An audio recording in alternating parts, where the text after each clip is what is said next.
Como jovem privilegiado, sim. consegue fazer isso, quis fazer isso. Me conta como foi tudo.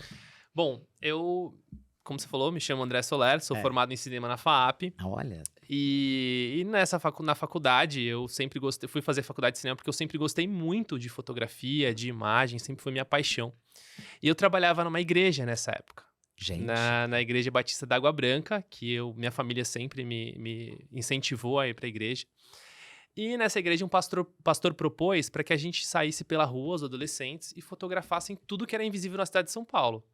E a gente foi, cada um com seu celular, isso há 9 anos, quando o celular ainda era meio aquela câmera 1 megapixel, assim.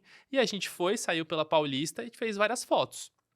Dessas fotos que a gente fez, tinham fotos de várias coisas. Mas tinham fotos de uma senhorinha abaixadinha assim, olhando, caminhando. Tinha uma foto de um prédio, assim, que é um prédio sozinho na Paulista, muito icônico pra mim, assim, que tem uns espaços entre ele, então dava aquela sensação de solitude, Nossa, sabe? sei. Então acho que foi dali que veio essa ideia de invisível daquele prédio tá ali. Hum. E tinham muitas fotos de pessoas em situação de rua. Isso chamou muita atenção minha e do Vini, que é quem cofundou esse projeto comigo. Junto com você? E a gente começou, então, a se perguntar, poxa, o que essas pessoas são consideradas invisíveis? O que estão vendo nelas ali que elas estão invisíveis? E a gente viu que tinham duas coisas invisíveis ali. Uma era o rosto delas, porque naquelas fotos a gente não conseguia enxergar quem elas são, e a história delas.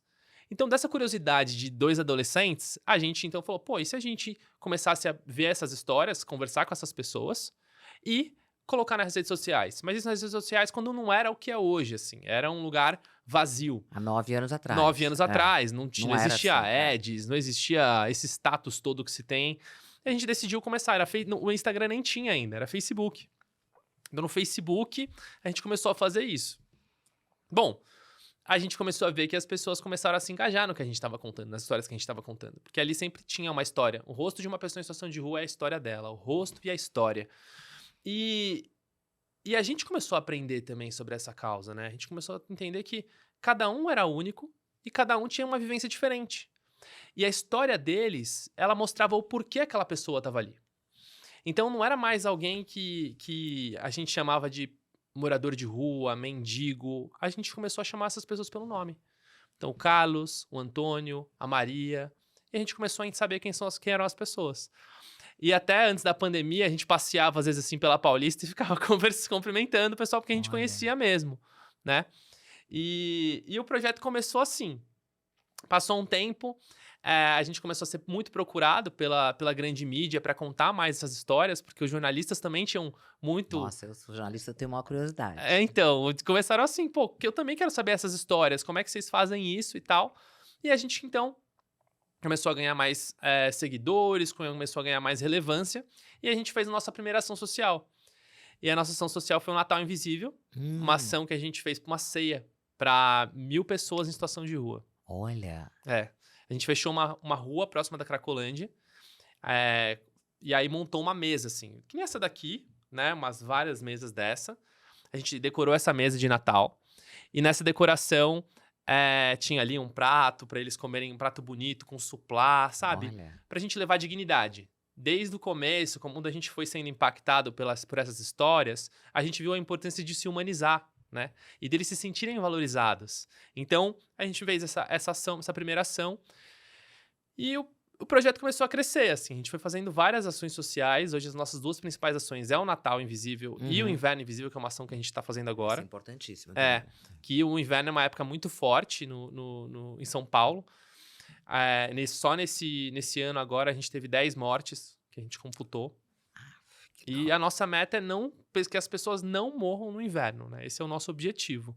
Então a gente corre atrás disso, a gente distribui 10.000 moletons nas ruas.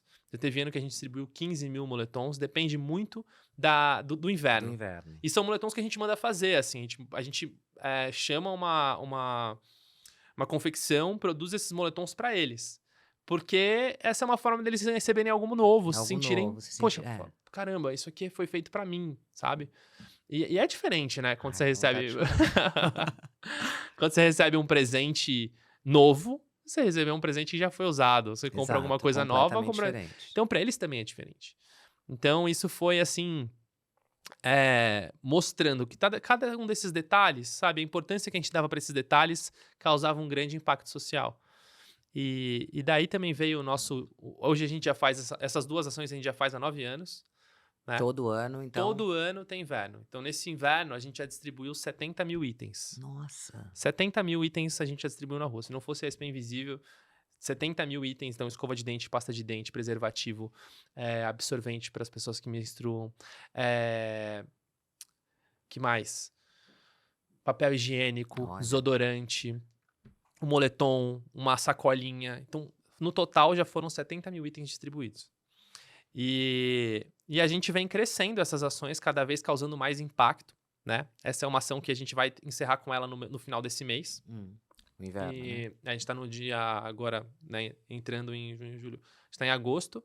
Então, quando encerra o inverno, a gente encerra essa ação. E estamos super animados, assim, porque os desafios são grandes e a gente está sempre buscando criar coisas novas que possam causar impacto social, né? Qual o próximo passo? Olha, Conta dá um spoiler aí do que vai ter.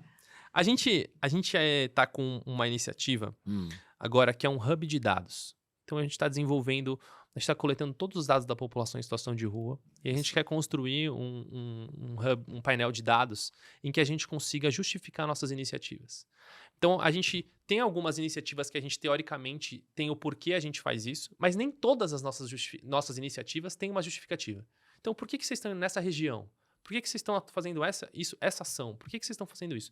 Então, quando os dados sobre a população de rua hoje, eles não estão consolidados. A gente não tem um lugar onde a gente olha e fala, poxa, ali eu consigo visualizar todos os dados sobre a população de rua. Então, a gente quer construir isso para a gente conseguir avaliar e analisar que tipo de iniciativa a gente pode desenvolver. Porque isso que eu contei agora dessa iniciativa da gente tirar as fotos da população de rua, ela foi uma iniciativa que surgiu de uma pesquisa informal, né? A gente, adolescente ali, fotografando, percebeu, olha, tem alguém invisível aqui. Então, é muito importante a gente analisar o problema de duas perspectivas. Uma de uma perspectiva em larga escala, que são olhando os dados, e outra, uma perspectiva ali individual. Então, a gente chegar em cada uma das pessoas e perguntar o que elas precisam. E isso a gente faz bastante, porque todo dia tem uma história nova na SP Invisível, para quem acompanha a gente nas redes sociais. E todo mundo trabalha todo mundo é voluntário? Como que é? Não, Como que hoje a SP funciona? Invisível tem 9 funcionários. Hum, A gente tem a nossa equipe de comunicação, nossa equipe de operações. Então, a nossa equipe de operações é que realiza todas as iniciativas que eu estou falando. Tanto esse hub de dados, quanto o Natal Invisível, o Inverno Invisível. Durante o ano, a gente distribui 52 mil refeições. Ah, Então, toda semana, a gente está distribuindo refeições na rua. E quem produz essas refeições é a própria população de rua. é? Porque a gente tem um curso de capacitação da população de rua. Isso é muito incrível. Que até a gente saiu no Fantástico aí no Nesse último final de semana. com essa iniciativa. Porque é realmente inovador o que a gente está fazendo, assim. Eu nunca vi uma causa de morador de rua, assim, que você coloca elas para si próprio ajudarem, né? Se Sim. ajudarem. Sim. E existem algumas iniciativas sociais de empregabilidade da população em situação de rua, mas o que a gente está desenvolvendo é um programa que está sendo validado pela FGV agora. Olha.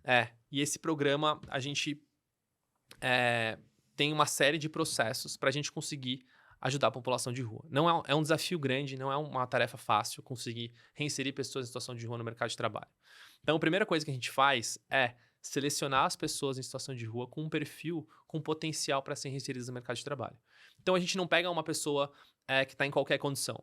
A gente tem um perfil. Esse perfil são pessoas que estão, a gente chama de médio organizadas. Então, elas já estão em um centro de acolhida, elas já estão com documentação. Entendi. A documentação deve ser uma coisa bem precária, né? Porque... eles precisam ter documentação.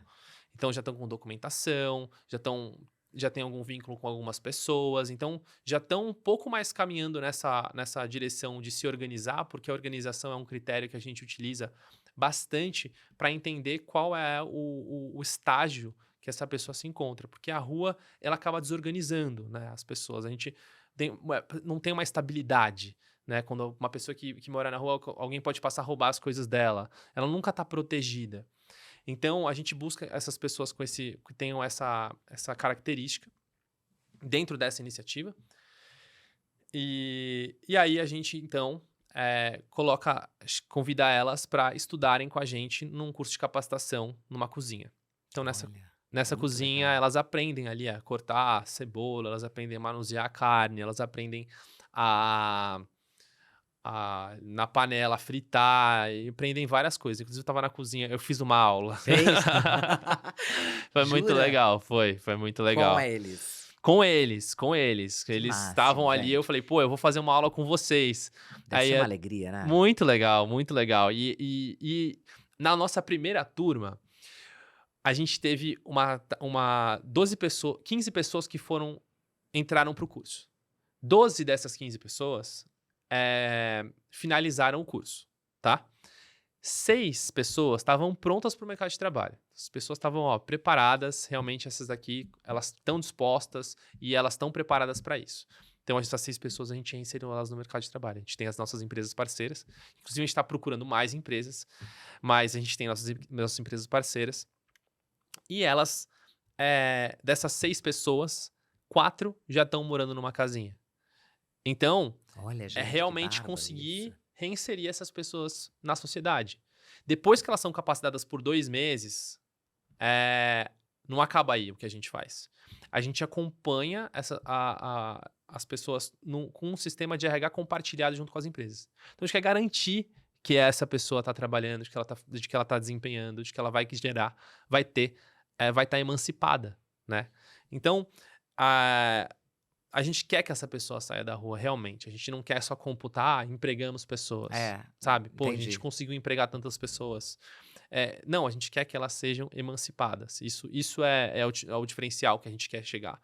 Não basta pra gente falar, putz, conseguimos um emprego pra tal pessoa. Porque pra conseguir emprego, vou te falar, a gente nem precisava capacitar ninguém, assim. A gente podia pegar todo mundo e falar, tem emprego aqui, tal. Não fazer Mas eles não essa duram, preparação. né? Não dura. Voltam pra rua depois. Então... Porque é toda uma série de coisas que a gente tem que desconstruir, reconstruir. Porque o curso, ele acaba sendo um lugar para eles serem reconhecidos. Você fala, putz, caramba, eu tenho alguma coisa para fazer, eu tenho uma tarefa, né? Eu tenho um objetivo, eu posso ser empregado. Então, na segunda turma, todo mundo que veio, já veio muito mais com esse objetivo de eu quero trabalhar. E uma dessas pessoas uma das pessoas que se formou na primeira turma, ele é o assistente de cozinha da segunda turma. Olha. Então, na cozinha, ele motiva as outras pessoas. Que bárbaro isso, gente. Né? Incrível isso. As pessoas falam assim, pô, o cara chega lá assim, hoje eu tô cansado, mas eu não sei, e eu acho que esse negócio aqui não dá certo. Não, dá certo, olha ali. O Tião conseguiu. O Tião tá ali. Então, não dá pra falar que não dá. Não dá, exatamente, é um exemplo, não, né? Ele tá ali de exemplo. Só dele tá ali trabalhando, ele é o exemplo. Então, a gente tá muito empolgado com essa iniciativa. Essa é a última iniciativa que a gente desenvolveu. Como eu falei, essa é uma iniciativa para pessoas médio organizadas. Quando a gente fala de pessoas em situação de rua desorganizadas, a gente tem as nossas iniciativas de assistência social. Assistencialistas, desculpa. Que é as refeições que a gente entrega na rua. São as coisas que a gente entrega para resolver aquele problema imediato ali, né? As pessoas... Não é porque a gente não entrega a refeição na rua que a pessoa vai sair da rua. Não, a gente tem que cuidar das pessoas. Isso é uma coisa que a gente precisa desmistificar. Então, todo esse processo que a gente desenvolve é para isso. Hoje, a gente só consegue ter um curso de capacitação da população de rua por causa dos 9 anos que a gente trabalhou muito tempo fazendo trabalhos assistencialistas. A gente entendeu que tem um problema que a gente pode solucionar. Então, assim, a SP Invisível nunca está parada. A gente está sempre inovando, buscando uma forma de causar impacto social, transformar a realidade da população de rua. É um problema muito difícil de ser resolvido. Se fosse fácil, a gente já teve vários prefeitos que tentaram resolver isso e não conseguem, né? É um problema complexo hoje, não só no Brasil, no mundo inteiro, né? Que a gente não tem... E não existe uma solução, Vivi. Não tem uma coisa assim, isso daqui vai solucionar o problema. Não. A gente tem que criar várias soluções. Porque são pessoas diferentes, né? Que nem eu falar pra você que só pode fazer uma faculdade. Entendeu? Não, são pessoas com vontades diferentes, com formas de se reinserir na sociedade diferentes. Então, não é uma faculdade só que você pode fazer, você só pode fazer direito e todo mundo do mundo só pode fazer direito. Não, a gente tem que criar possibilidades. E aí eu entendo a SP Invisível como uma dessas possibilidades para a população de rua.